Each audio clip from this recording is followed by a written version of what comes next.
say that music is what feelings sound like. But what happens when the music stops? What is left when a world once vibrant with color and sound is plunged into an endless, silent darkness?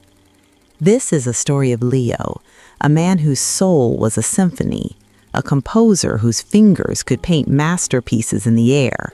His life was a song, and at his side, a golden retriever named Sonata was its most faithful listener, the silent beat to every melody. But a cruel twist of fate shattered the orchestra. The music died, the lights went out, and Leo became a ghost in his own life, convinced his story was over. He forgot the feel of the sun, the sound of his own music, and the promise he once made to the puppy who laid his head on his lap. But the dog did not forget. This is a journey into the heart of darkness and the unwavering loyalty of a friend who refused to let it win. It is the story of a man who had to lose his sight to truly see, guided back to the light not by his eyes, but by the pause of the one being who still remembered the song of his soul. Leo's world began not with light, but with sound. In the quiet, sun-drenched rooms of his grandmother's house, long before his hands were large enough to properly span an octave, they would find their way to the worn-out ivory keys of her upright piano. Other children would bang on the instrument, creating a cacophony of joyful noise. Not Leo. His small fingers would press them one by one with a focused, almost reverent curiosity. He would close his eyes, his head tilted, listening as each note bloomed in the air, held its breath, and then slowly faded into silence. He wasn't just hearing sounds, he was feeling shapes, colors, and stories within them. Music wasn't something he learned, it was his native language, the very grammar of his soul. His parents, both practical people with sensible, earthbound jobs, watched this unfold with a mixture of profound pride and a quiet, gnawing concern.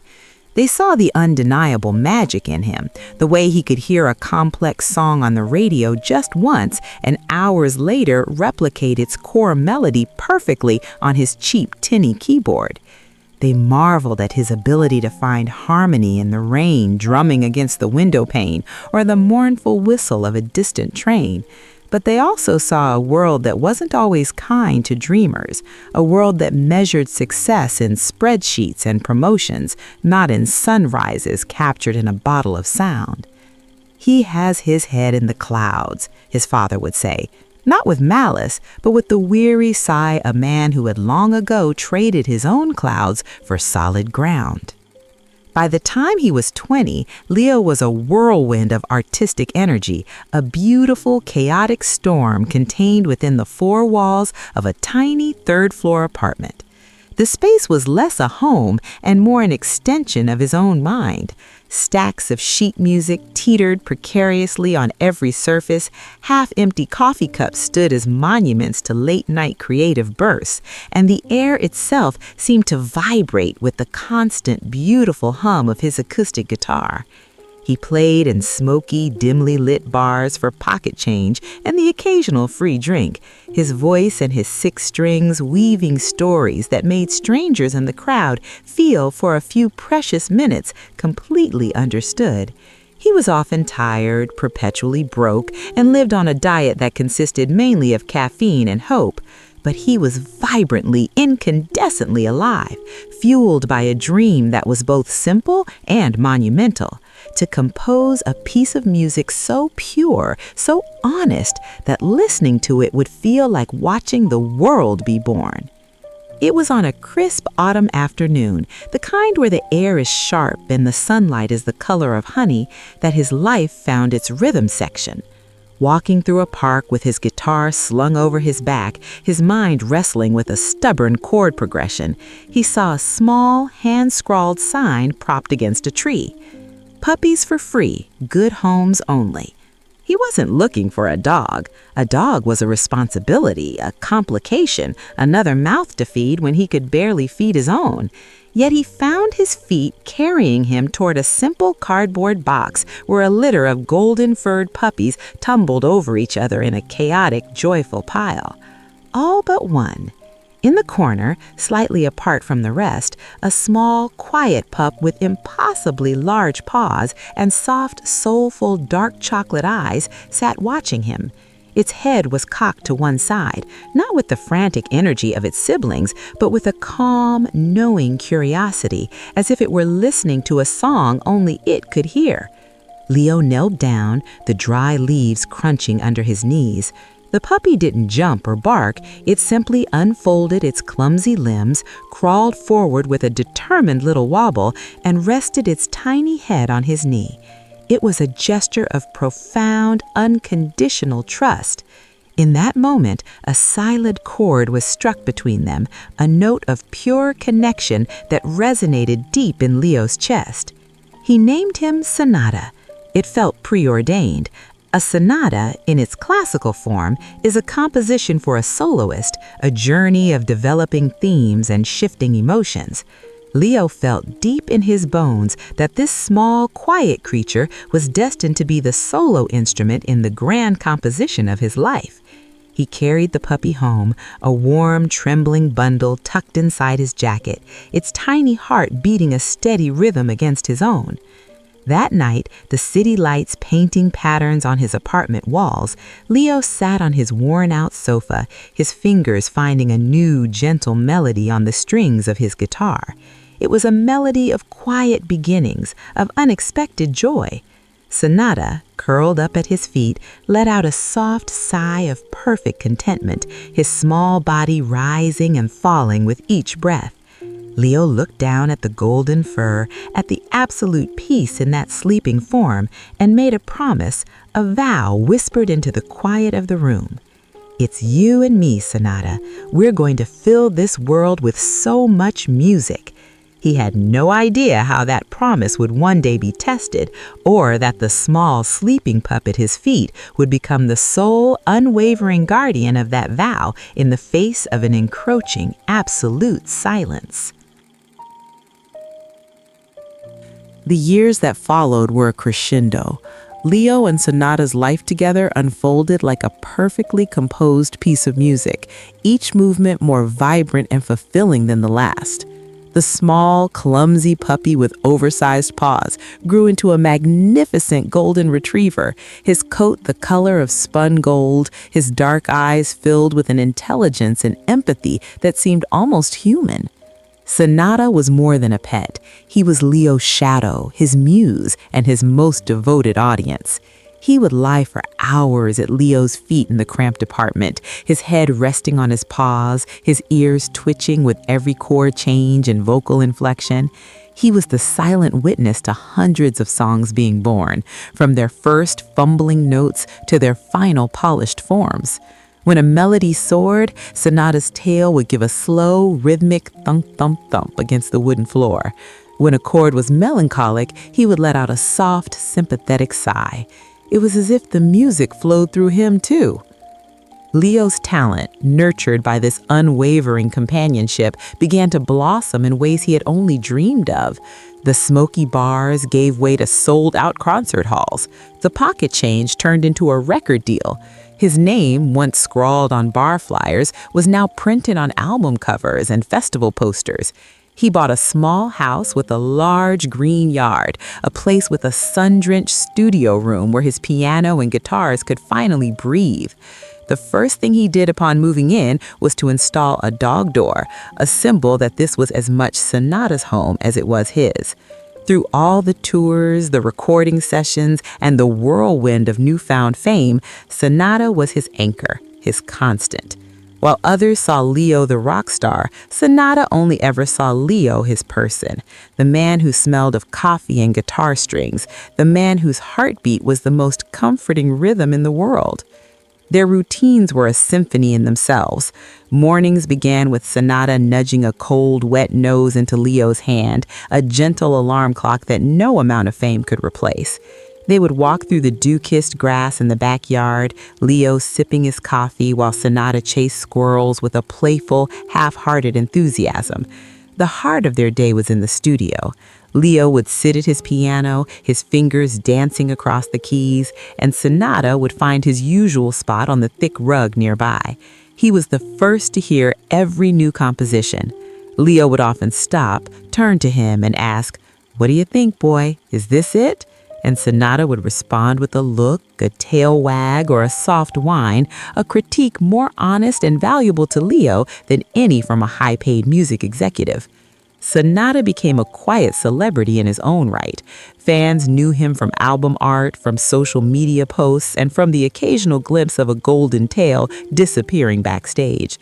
He was the composer's dog, the beautiful, soulful creature who was the inspiration behind Leo's most beloved ballads.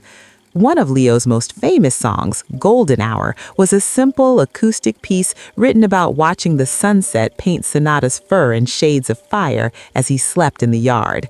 The lyrics spoke of finding peace not in grand achievements, but in the quiet, perfect moments of shared existence. The song topped the charts, but for Leo, its true success was in capturing a fraction of the immense, unspoken love he felt for his dog. Their bond was forged in these quiet moments, far from the roar of the crowd. It was in the shared silence of a long drive, Sonata's head resting on the center console, his warm breath fogging the window. It was in the way Sonata would bring him a specific toy, a worn-out tennis ball, whenever he sensed Leo was stressed or struggling with a piece of music, a simple offering that said, "Stop thinking, just be." It was in the nightly ritual, where no matter how late Leo worked, Sonata would wait for him by the door of the studio, refusing to go to bed until his person was done for the day. He was the keeper of Leo's time, the guardian of his well-being, the steady, four-legged rhythm section in the grand, beautiful, and increasingly successful symphony of his life. The end of Leo's world didn't come with a roar, but with the sickening crunch of metal and the shattering of glass. It was a Tuesday night in late October, the kind of night where a cold, persistent rain slicks the roads into black mirrors. He was driving home from a charity gala, a pointless, glittering affair he had only attended out of obligation. He was tired, his mind already back in his studio, wrestling with a new melody. He was thinking about Sonata, picturing him waiting by the door, and a small smile touched his lips. That smile was the last beautiful thing he would ever clearly see. The headlights appeared out of nowhere, a blinding white sun in the rain-soaked darkness. A drunk driver, speeding through a red light.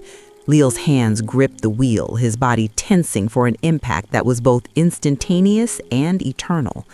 The world became a violent, chaotic vortex of sound and force. He was thrown against the steering wheel, his head snapping back, and the last sensation he registered before consciousness fled was a searing, white-hot pain behind his eyes, as if someone had poured fire directly into his skull. He woke up to a world of muted sounds and suffocating blackness. The beeping of a heart monitor was a metronome counting out a rhythm he didn't recognize.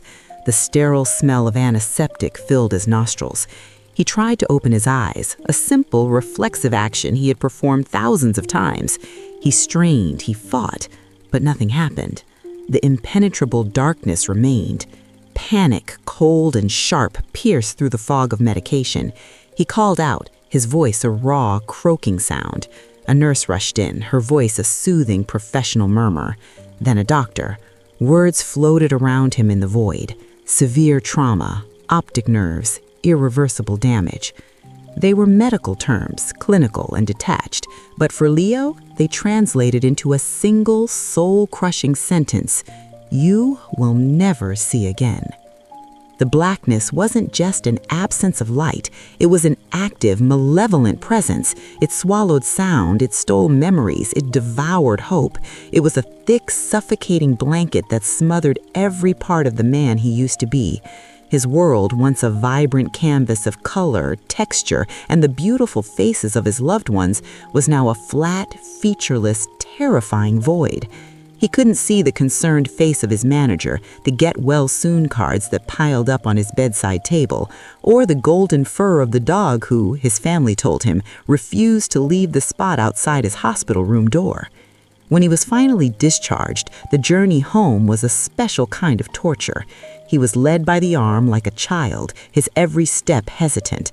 The familiar sounds of his own street were alien, distorted by the filter of his new reality. When the front door opened, he was met with a frantic, joyous barking. He felt a familiar weight press against his legs, a wet nose nudging his hand. It was Sonata. Leo reached down, his hand finding the soft fur of his dog's head, but the connection felt severed. He couldn't see the ecstatic tail wagging, the loving expression in those dark eyes. He could only feel a presence in the dark, a reminder of a world he was no longer a part of. He was led to his studio, his sanctuary. His hand brushed against the cool, smooth wood of his grand piano. He ran his fingers over the keys, the same keys that had once been an extension of his soul. They felt foreign, like the bones of a stranger. He sat on the bench, his hands hovering over the keyboard, but no music came. How could he compose a sunrise he could no longer see? How could he write a love song when he couldn't see the face of the one he loved? The silence in the room was absolute, broken only by the sound of his own ragged breathing and the soft, confused whining of the dog at his feet. The symphony of his life hadn't just ended, it had been violently, brutally, and irreversibly silenced. The house, once a sanctuary of light and music, became a tomb. Leo, the man who had filled stadiums with sound, now demanded absolute silence. He ordered thick, heavy blackout curtains installed over every window, not that he could see the light, but because he couldn't bear the thought of it existing in a world he was no longer part of. The sun became his enemy, a cheerful, mocking reminder of his loss. His life shrank to the four walls of his bedroom and the short, shuffling path to the kitchen and bathroom.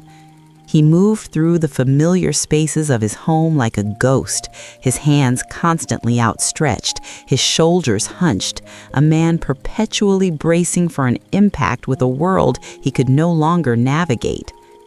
His relationships withered and died. Friends would call, their voices filled with a pity he couldn't stand. They would visit, bringing food he wouldn't eat and offering encouragement that felt like insults. They would talk about the bright side, about new possibilities, about learning to adapt. They didn't understand.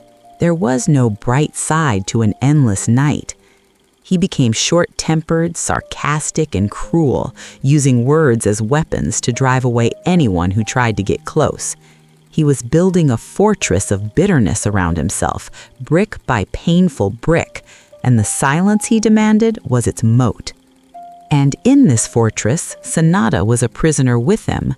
The dog, once the vibrant co-pilot of Leo's life, was now just another piece of furniture in the dark.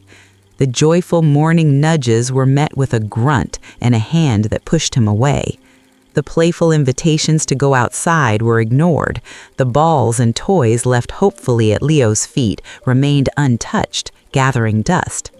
Sonata's world, too, had shrunk. The long walks in the park, the car rides with the windows down, the shared energy of the recording studio, all of it was gone, replaced by the oppressive quiet of the darkened house. Sonata, however, did not seem to understand the new rules. His loyalty, forged over years of unconditional love, did not have an off switch. He would follow Leo's shuffling steps from room to room, a silent golden shadow in the gloom. He would lie on the floor by Leo's bed for hours, his head on his paws, listening to the sound of the man's shallow, fitful breathing.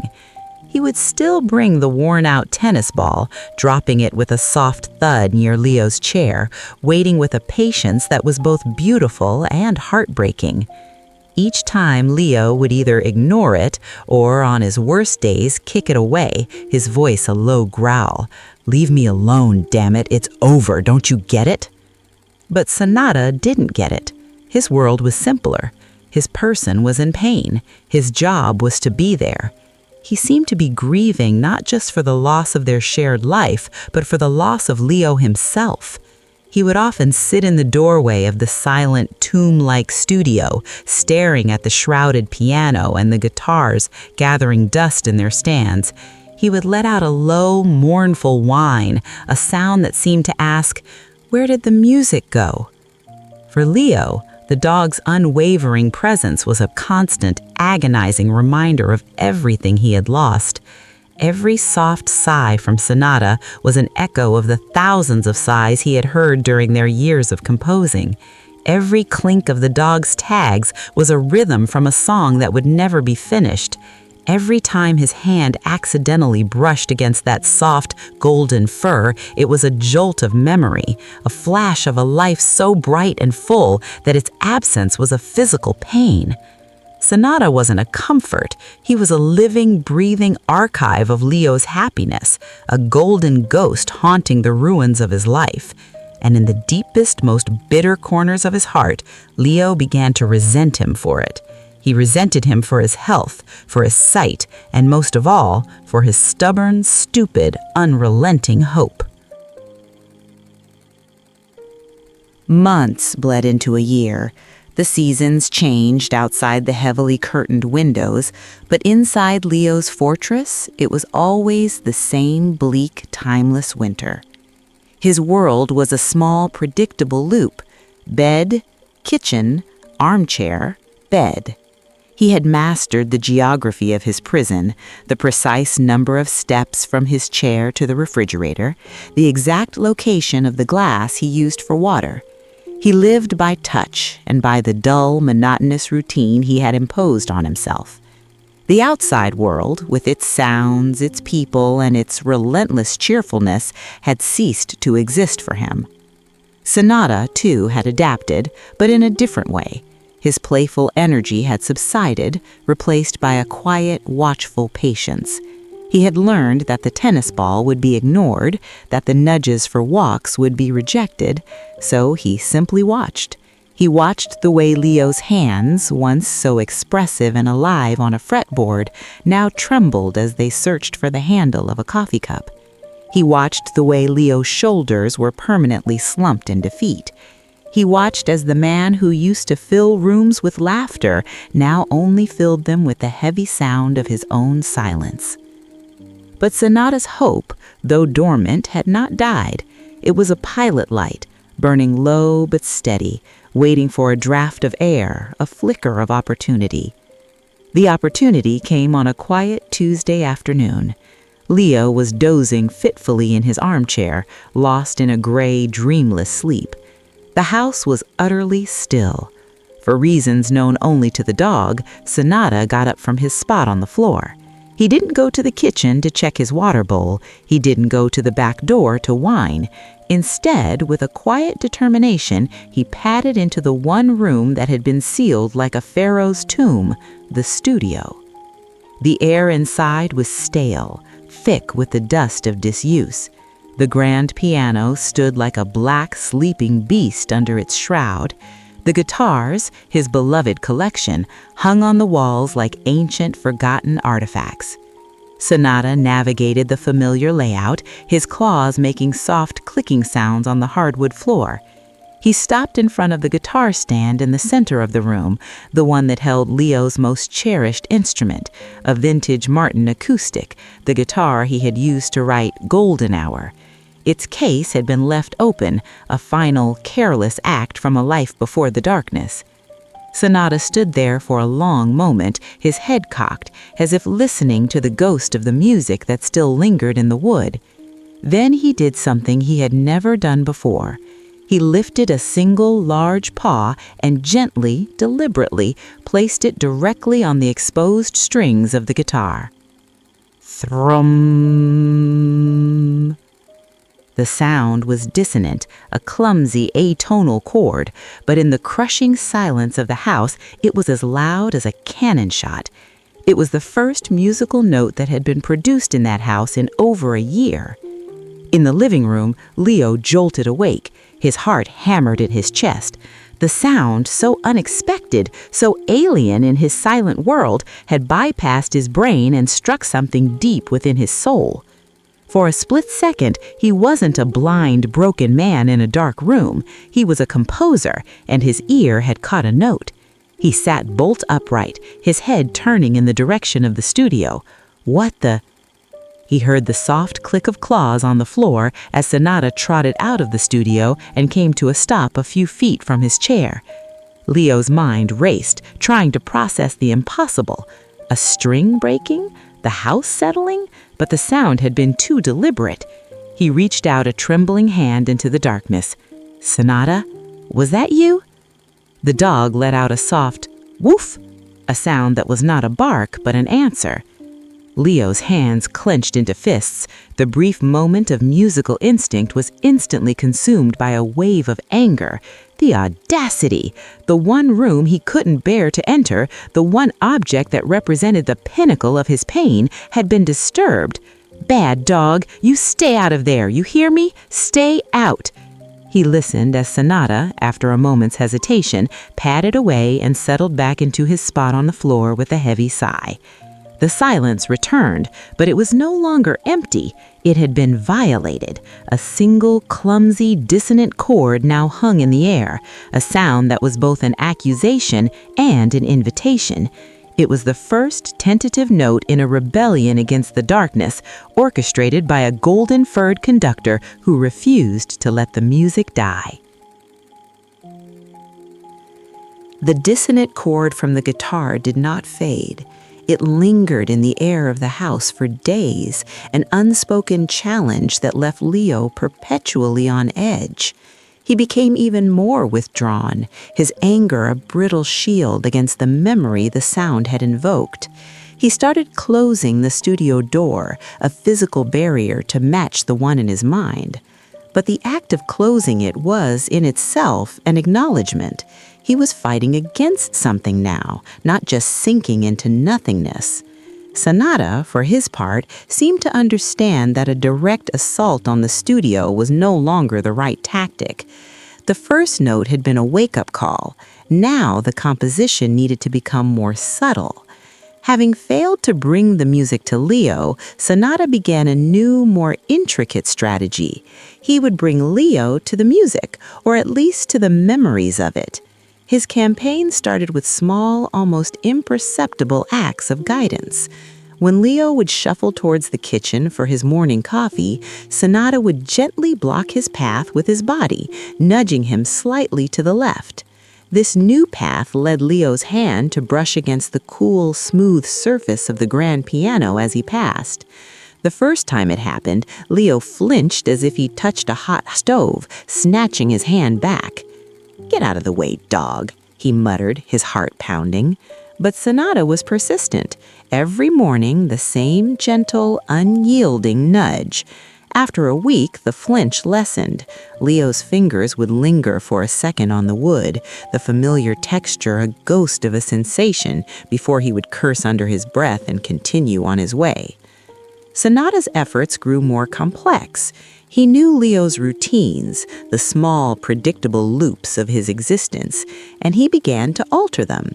One afternoon, he picked up one of Leo's worn-out leather boots from the closet, the boots Leo always wore when he went for long walks in the woods behind the house. He carried it to the living room and dropped it directly in Leo's path. When Leo's foot bumped into the familiar object, he froze. He knelt down, his hands exploring the soft, worn leather, the frayed laces.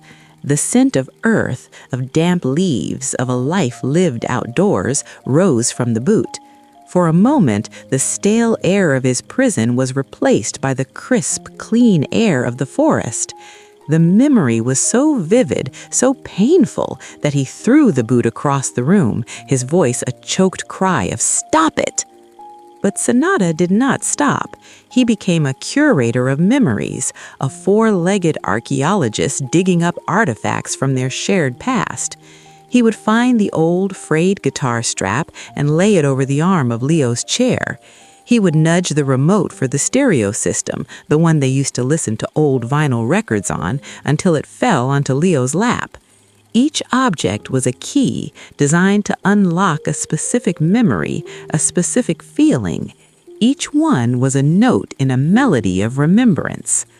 The most powerful moment came with the jacket. It was Leo's favorite denim jacket, the one he had worn on stage for his first big festival, the one he had wrapped Sonata in when he was a puppy on the way home from the park. It still carried the faint, lingering scent of stage lights, rain, and puppy. Sonata dragged the heavy jacket from the back of the closet and managed to drape a part of it over Leo's legs as he sat in his armchair. When Leo's hand touched the familiar rough denim, he froze. His fingers traced the worn seams, the cool metal of a button. He lifted the fabric to his face and inhaled. The scent hit him like a physical blow. It was the scent of his youth, of his dreams, of his life. It was the scent of happiness. He didn't cry out in anger this time. His shoulders began to shake, and a single hot tear, the first in over a year, traced a path down his cheek. He didn't say a word. He just sat there, clutching the jacket, while Sonata rested his heavy head on his knee, a silent, comforting weight in the darkness. The dog hadn't just brought him a piece of clothing. He had brought him a piece of himself, a piece Leo thought he had lost forever. The melody of memory was starting to break through the noise of his pain. The incident with the jacket was not a breakthrough. It was a breach. The fortress of bitterness had been compromised, and a flood of memories, once held at bay, now seeped through the cracks. Leo's carefully constructed world of silent gray nothingness was being invaded by the vibrant, painful colors of his past. The quiet numbness he had mistaken for peace was replaced by a raw, throbbing ache. He was more irritable, more volatile than ever before, like a wounded animal lashing out at the one trying to help. He started talking to himself, his voice a low, venomous whisper in the dark rooms. He would argue with ghosts, with the doctors who gave him no hope, with the drunk driver who had stolen his world, and most of all, with the younger, happier version of himself whose laughter now echoed in his memory like a taunt. He was at war with his own life, and Sonata, the relentless archaeologist of his happiness, was caught in the crossfire. Leo's resentment towards the dog intensified because Sonata's quiet, hopeful presence was a constant living contradiction to the despair Leo had chosen as his identity. The breaking point, the duel itself, came on a day when the world outside was mockingly beautiful. Leo could hear the distant laughter of children playing, the cheerful chirping of birds, sounds that felt like tiny, sharp needles against his raw nerves. He was sitting in his armchair, a statue of misery, when Sonata approached. But this time, the dog wasn't carrying a boot or a jacket. He was carrying the old frayed guitar strap in his mouth, its leather buckle clinking softly against his teeth. He walked directly to Leo and with a gentle, deliberate motion, laid the strap directly into his lap. It was too much. The simple, innocent gesture was the final spark on a mountain of dry tinder. For Leo, that strap wasn't just a piece of leather. It was the weight of his dreams on his shoulder. It was the symbol of the stage, of the lights, of the life that was now a cruel joke. A guttural roar of pure, undiluted rage tore from his throat. "I told you to stop!" He scrambled out of his chair, his movements clumsy and furious. He ripped the strap from his lap and hurled it into the darkness. "What do you want from me?" he screamed at the unseen dog, his voice cracking with a year's worth of unshed tears and unspoken pain. "You want me to play? Is that it? You want the music back?" His movements were frantic, almost manic. He stumbled, his hands outstretched, not with caution, but with a desperate, destructive energy. He made his way into the studio, his personal hell. He ripped the shroud off the piano, the fabric flying through the air. He ran his hands across the keys, not to play, but to feel the cold, dead things that had betrayed him. "You want music, dog? I'll give you music." He slammed his fist down on the keyboard. A deafening, hideous crash of notes exploded into the room, a sound of pure chaos and pain. He slammed them down again and again, screaming with each impact, a raw, primal sound of a soul tearing itself apart. Sonata, who had followed him into the studio, cowered in the corner, whining, a sound of terror and confusion. But Leo wasn't done. He turned, his face a mask of anguish, and his hands found the neck of the Martin guitar, his most prized possession. He lifted it, his knuckles white. For a terrifying second, he held it high, ready to smash it into 1,000 pieces, to silence it forever. And then he stopped. His arms trembled, the weight of the guitar suddenly immense. The rage, having reached its zenith, collapsed inward, leaving a hollow, cavernous emptiness. He sank to his knees, the guitar clattering to the floor beside him. The screams turned into ragged, heaving sobs. He buried his face in his hands, and the fortress finally crumbled. All the pain, all the grief, all the bitterness he had held inside for so long came pouring out in a raw, broken, and utterly human wail of despair. He wasn't a rock star, not a victim, not a blind man. He was just Leo, a man who had lost everything. He cried until he had no tears left, until his body was an empty, trembling shell. And in the silence that followed, he heard a soft, hesitant sound, the click of claws on the hardwood floor. He felt a wet nose press gently against his hand, and then a heavy, warm head settled into his lap. Sonata hadn't run. He had weathered the storm, and now, in the devastating calm that followed, he was there. He was just there. Leo didn't push him away. He didn't have the strength. His hand, of its own accord, moved and rested trembling on the dog's steady, patient head. The duel was over, and in the ruins, something new was about to be built. The aftermath of Leo's breakdown was not a sunlit clearing, but a quiet gray dawn. The explosive rage had drained him, leaving behind a profound, aching exhaustion, but also a strange, fragile clarity. The demons had been faced, screamed at, and for the first time they seemed to have retreated, leaving a space where something other than pain could exist. He spent the next day in bed, not in a state of bitter withdrawal, but in a state of deep restorative hibernation. And through it all, Sonata lay on the floor beside him, a silent, reassuring presence, his rhythmic breathing a steady anchor in the quiet room. On the second day, Leo rose. He moved slowly, his body sore, his mind feeling like a landscape after a wildfire, devastated but cleansed. He made his way to the kitchen, Sonata padding softly behind him. As he drank his coffee, a thought, small and tentative, entered his mind. It wasn't a grand plan, not a resolution, just a simple, quiet question. What now?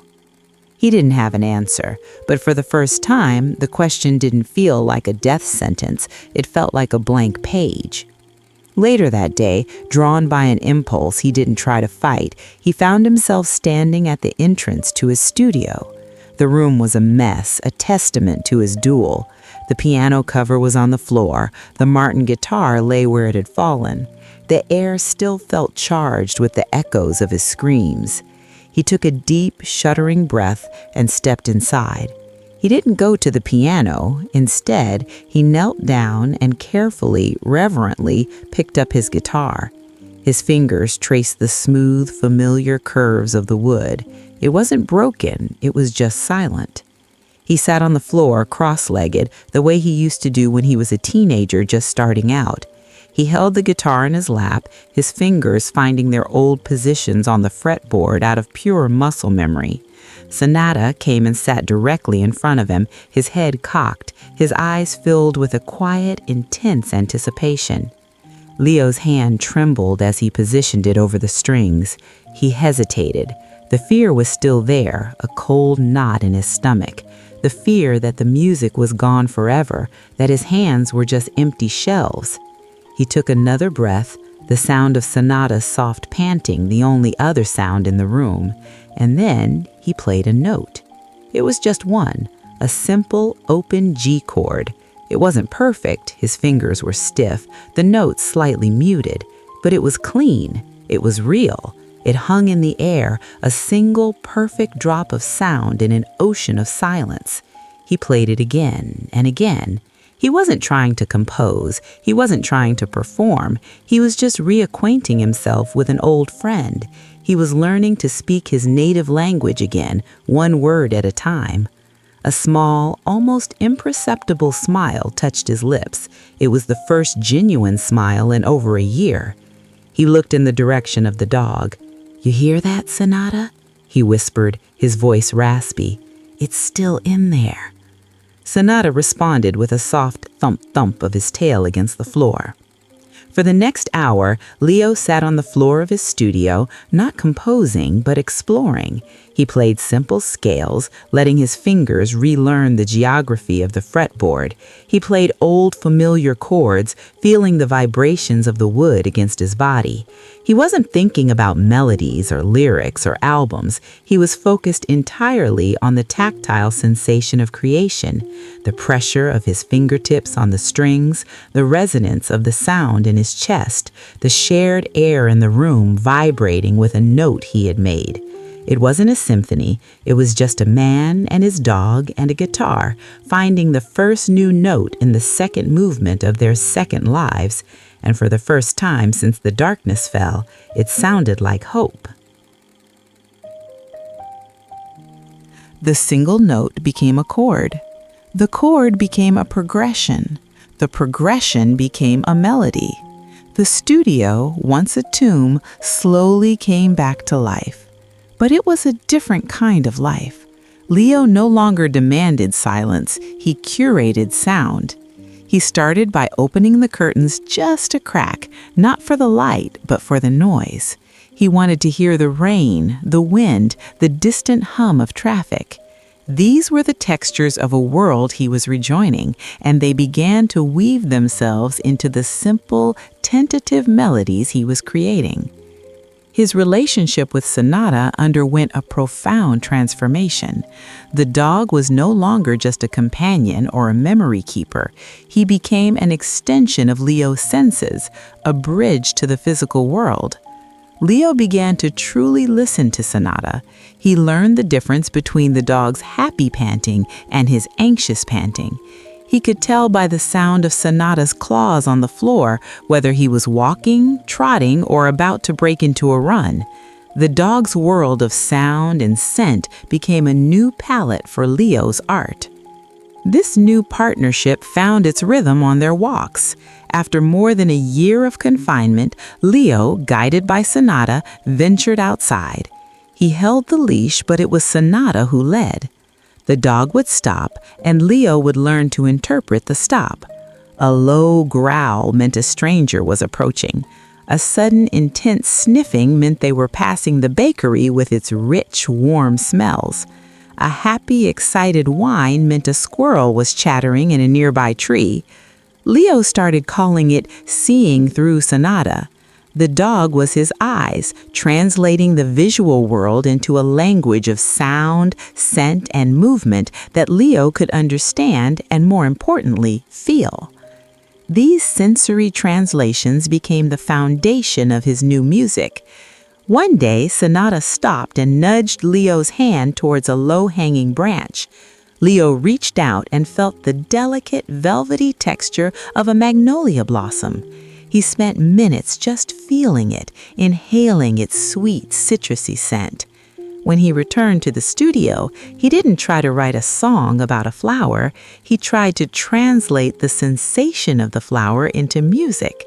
The result was a piece of music built on soft, delicate arpeggios that felt like velvet, with a melody that seemed to bloom and open. Another time, during a walk in a light drizzle, Sonata suddenly broke into a joyful, bounding run, pulling Leo along. Leo, terrified at first, eventually gave in, his feet splashing through puddles, the leash a taut line of connection to the dog's pure, unadulterated joy. He could hear Sonata's happy barks, feel the spray of water, smell the damp earth. That evening, he composed a piece that was rhythmic and percussive, full of staccato notes that mimicked the splashing puddles and a soaring, joyful melody that captured the feeling of running blind but free. His music was no longer about grand themes of love and loss. It was more intimate, more elemental. It was about the feeling of the sun on his skin, translated by Sonata's contented sigh as he lay in a patch of light. It was about the tension of a distant thunderstorm, translated by the dog's anxious pacing. He was composing a symphony of the senses, a collaboration between man and dog. The centerpiece of this new era was a composition he simply called Sonata. It was his most ambitious work yet. It didn't have lyrics. It was a purely instrumental piece for acoustic guitar that told the story of their journey. It began with a low, dissonant chord, the sound of a paw on a string in a silent house. It moved through passages of confusion and anger with jarring, aggressive rhythms. Then it softened, finding a tentative, questioning melody. The music gradually built, incorporating the rhythms of the dog's breathing, the melodies of his whines and barks, and the soaring feeling of their shared walks. It was a piece of music that could only have been written by a man who had learned to see the world through his best friend's eyes. It was the sound of darkness, not as an ending, but as a new beginning. Years passed. The quiet, tentative notes played in the dusty studio grew into a full-fledged album, the one he had named Sonata. It was released without fanfare, without a publicity tour or flashy music videos. It was just the music, raw and honest, a stark contrast to the stadium anthems of his past. At first, the world didn't know what to make of it, but slowly listeners began to discover it. They found something in its quiet sensory landscapes that was profoundly moving. It was the sound of a man finding his way back, not to the light, but to himself. The album became a word-of-mouth phenomenon, a critical darling and a commercial success that dwarfed anything Leo had done before. The success led to an invitation, a single special performance at the city's most revered concert hall, the same one where he had watched the great masters as a young man. The idea terrified him, but he knew he had to do it. It was the final step. The night of the concert, the hall was sold out. A palpable sense of anticipation filled the air. When the lights dimmed, a single spotlight illuminated a simple wooden stool in the center of the vast stage. Leo walked out from the wings, not with the swagger of his youth, but with a quiet, steady confidence. He held his Martin guitar in one hand.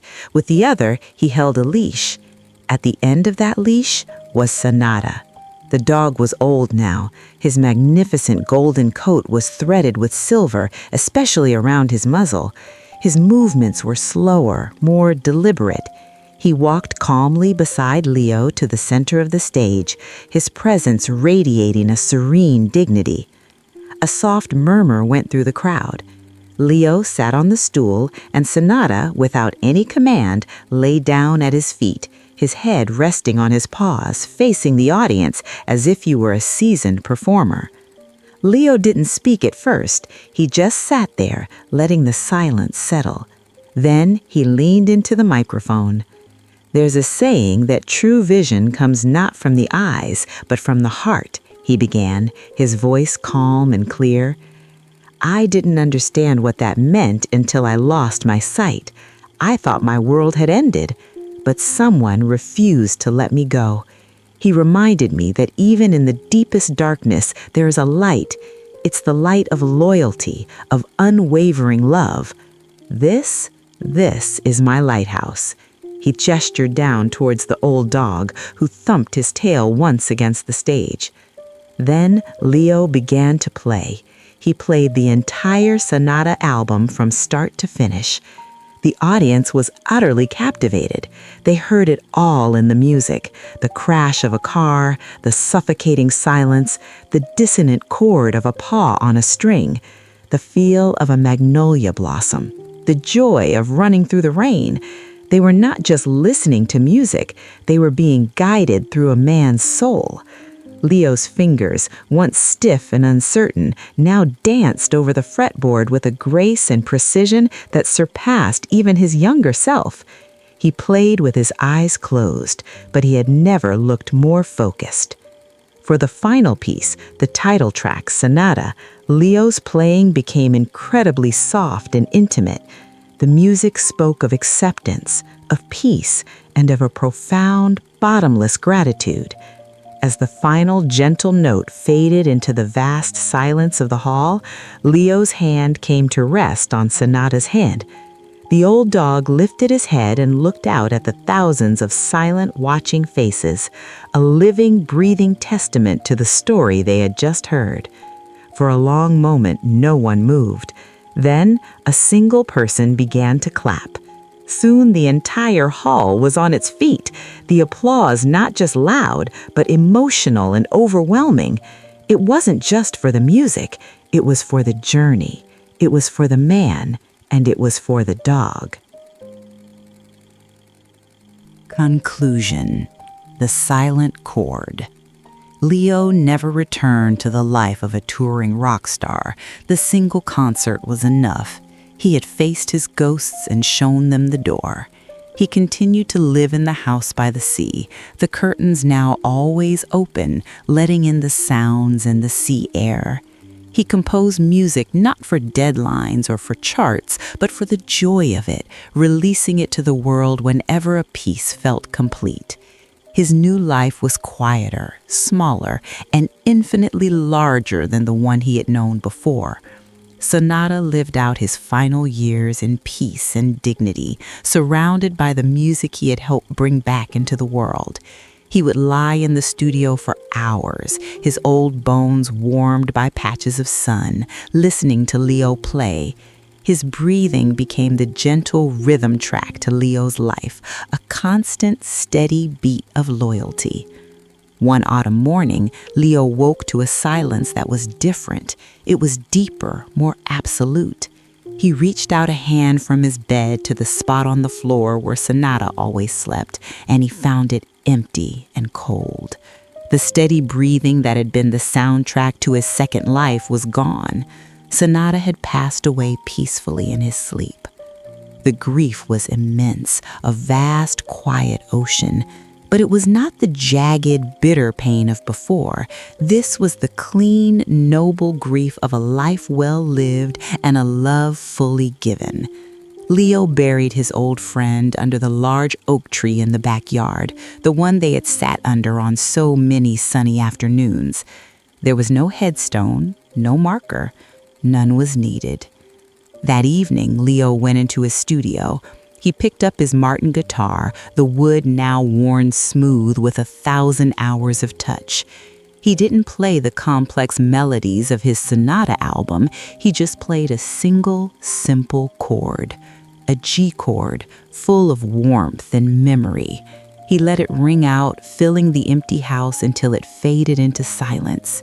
He had learned that true music isn't in the complexity of the notes, but in the space between them. It's in the silence where you can still hear the echo of a loyal friend's breathing. He had lost his sight, but he had gained vision. He had lost the world, but he had found his soul. And in the quiet of his home, surrounded by the ghosts of melodies and the enduring presence of a love that never faded, Leo finally understood. The most beautiful music The silent chord that holds everything together is played not with the hands, but with the heart.